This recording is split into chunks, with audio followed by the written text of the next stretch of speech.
Ivan Pavlov atau Ivan Petrovich Pavlov lahir pada tahun 1849 di Ryazan, sebuah desa kecil di Rusia Tengah. Karena ayahnya yang seorang pendeta, Pavlov dididik di seminar teologi di Ryazan untuk menjadi pendeta. Namun, pada saat itu ia terinspirasi oleh salah satu makalah bapak fisiologis Rusia. Kemudian, ia langsung menemukan minatnya pada ilmu sains. Pada tahun 1870, ia mendaftarkan diri di Fakultas Fisika dan Matematika di Universitas Saint Petersburg untuk mengambil kursus ilmu alam. Selama studinya, Pavlov menjadi sangat tertarik dengan fisiologi. Karya pertamanya adalah tentang persarafan pankreas, dan ia juga pernah dianugerahi medali emas. Dalam disertasinya tentang suplai saraf jantung, ia mengembangkan teori tentang nervisme, di mana ia mendalilkan bahwa sistem saraf mengontrol sejumlah besar fungsi tubuh. Setelah melakukan studi lebih lanjut di Jerman, ia diangkat menjadi ketua fisiologi di Institut Kedokteran Eksperimental Universitas Saint Petersburg. Pavlov diakui dalam ilmu kedokteran sebagai salah satu peneliti dan guru terbesar, dan keunggulannya adalah di bidang fisiologis. Dia juga menerima hadiah Nobel pertama dalam ilmu kedokteran. Meskipun Pavlov lebih dikenal sebagai ahli fisiologi daripada ahli bedah, sebagian besar keberhasilannya dapat ditelusuri dari keterampilan teknisnya dalam mengoperasi hewan laboratorium. Konsep-konsep atau pemikiran tokoh. Ivan Pavlov memulai eksperimennya dalam bidang psikologi dengan mengkaji terkait refleks berkondisi atau conditioned response. Dalam eksperimen tersebut, Pavlov menggunakan anjing sebagai subjek penelitiannya. Pavlov menemukan anjing penelitiannya tersebut mengeluarkan air liur ketika diperlihatkan makanan. Kemudian, Pavlov melakukan pengkondisian klasik atau classical conditioning, yaitu dengan mengeksplorasi temuannya tersebut melalui pengembangan studi perilaku atau behavior study yang dikondisikan. Pengkondisian klasik atau classical conditioning merupakan suatu proses belajar dalam mengaitkan organisme terhadap sebuah stimuli. Dalam pengkondisian klasik ini, stimulus netral awalnya tidak menimbulkan suatu respon tertentu, dan ketika dikaitkan dengan stimulus bermakna, maka stimulus netral tersebut akan menghasilkan sebuah respon. Jadi, semua pembelajaran yang terjadi merupakan hasil dari interaksi organisme terhadap lingkungannya, sehingga lingkungan membentuk pola perilaku.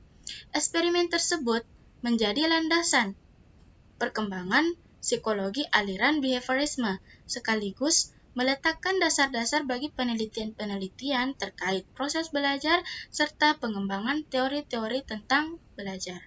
Ivan Pavlov menyusun 4 komponen dasar dalam teori classical conditioning, yaitu yang pertama, unconditioned stimulus, kemudian yang kedua, unconditioned response, kemudian yang ketiga, conditioned stimulus, kemudian yang keempat, conditioned response. Eksperimen Pavlov yaitu menghadirkan sebuah daging di hadapan anjing. Daging tersebut seketika memberikan rangsangan terhadap anjing untuk mengeluarkan air liur. Dalam konsep komponen classical conditioning, daging yang terletak di hadapan anjing merupakan unconditioned stimulus yang langsung menghasilkan sebuah respon.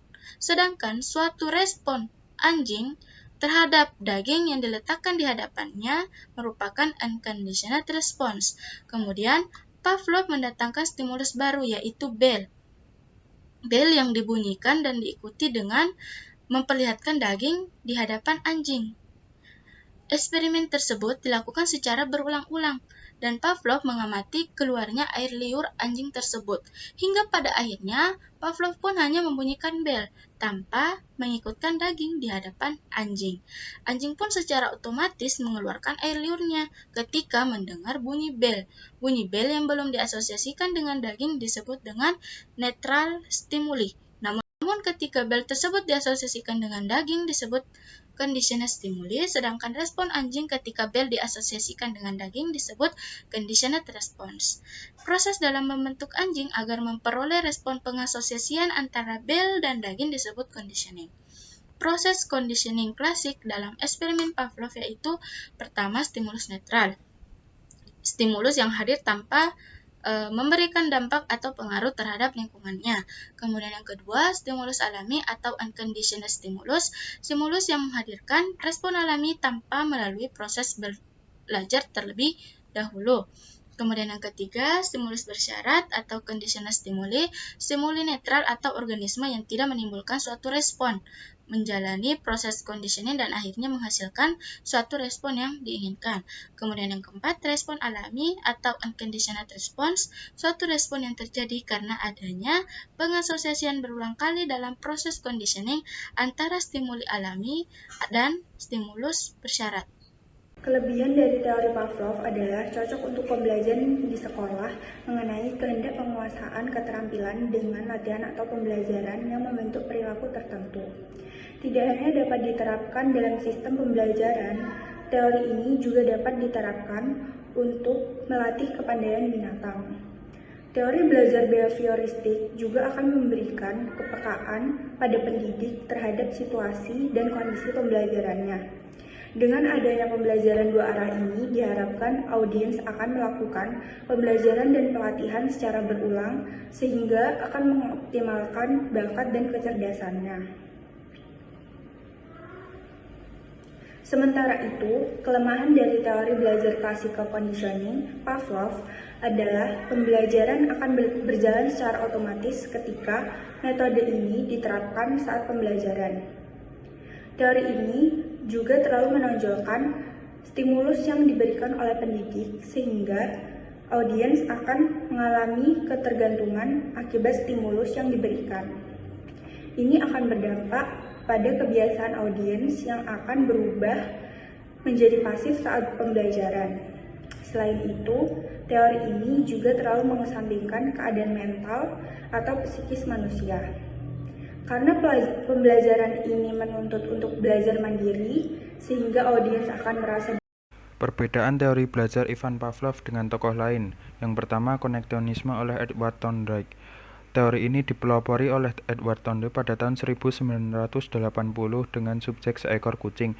Menurut Thorndike, belajar merupakan pembentukan hubungan antara stimulus dan responnya. Secara teori, Thorndike menggunakan dua pedoman, yaitu pembawa kepuasan dan pembawa kebosanan. Thorndike menemukan bahwa dalam belajar terdapat tiga hukum, antara lain hukum kesiapan, di mana kesiapan dalam belajar dapat membuat keberhasilan dalam belajar. Yang kedua, hukum latihan, di mana latihan atau ulangan dapat membuat keberhasilan dalam belajar. Dan yang terakhir adalah law of effect, yaitu jika respon menghasilkan efek yang memuaskan, maka ada hubungan yang lebih kuat antara stimulus dan respon. Begitu pula sebaliknya, subjek akan cenderung bersemangat untuk belajar ketika mengetahui atau mendapatkan hasil yang baik. Yang kedua, operan conditioning oleh B.F. Skinner. Skinner menciptakan teori belajar yang dinamakan operan conditioning dengan eksperimennya menggunakan tikus. Skinner memberi nama conditioning operan untuk suatu prosedur yang memungkinkan manusia untuk mengontrol perilaku suatu organisme melalui respon dalam lingkungan yang relatif bebas. Dalam beberapa hal, teori ini jauh lebih fleksibel dibandingkan teori Pavlov.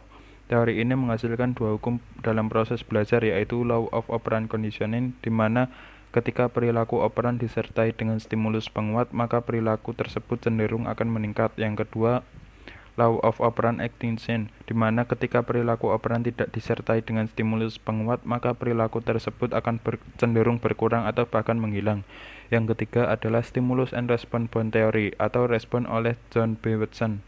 Salah satu pengembang dari teori Ivan Pavlov adalah John B. Watson. Menurut Watson, belajar adalah proses di mana refleks terkondisi muncul melalui rangsangan pengganti, dan manusia dilahirkan dengan refleks dan respon emosional termasuk ketakutan, cinta, dan kemarahan. Watson mengemukakan bahwa belajar merupakan cara membuat rangkaian hubungan antara rangsangan dan tanggapan dalam sistem saraf.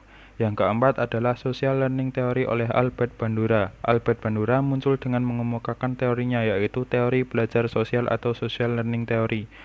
Teori ini merupakan gabungan dari teori Pavlov dan teori Skinner.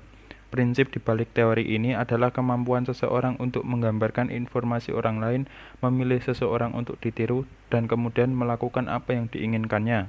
Terlebih lagi, yang dimaksud Bandura adalah bahwa perilaku bukan sekedar refleks otomatis, tetapi reaksi yang dihasilkan dari interaksi antara lingkungan.